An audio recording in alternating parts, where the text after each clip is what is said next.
It's the most famous football table game in the world and played by over 5 million people worldwide. But in recent years, Subbuteo has seen a decline in its sales. Its makers, however, think they've come up with a way to attract a new generation of finger-flicking fans.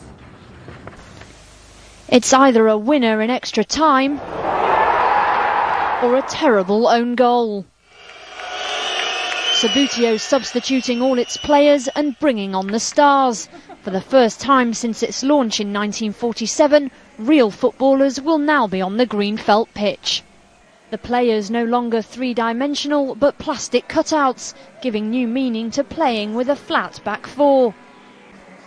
Keane, to Gerrard, to Del Piero, to Lundberg, to Van Nistelrooy. It's a team even Roman Abramovich couldn't afford, but Subbuteo purists left unimpressed.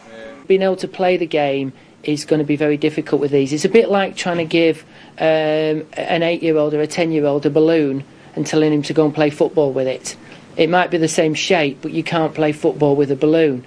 And this is the same type of thing. You can't play Subbuteo well or to a high level with these bases and figures. So the professional players are going to be disappointed with it, and they're not going to touch it.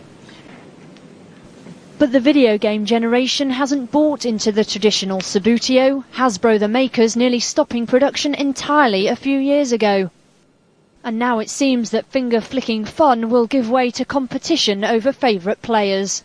I think that adds to the collectability of it. As players change, obviously the player images will change. So you might have a player with an older haircut transferred into a new one, so it'd be a rarer card to collect. But with video games so realistic, will playing with a plastic Wayne Rooney really get the younger fans cheering?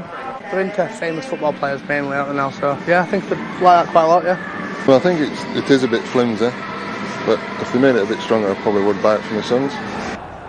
So after a few years standing on the touchline, Subbuteo is trying to make a comeback. But when you change something that's so iconic, a part of British childhood, if the fans don't like it, the players could find themselves getting flicked off the pitch.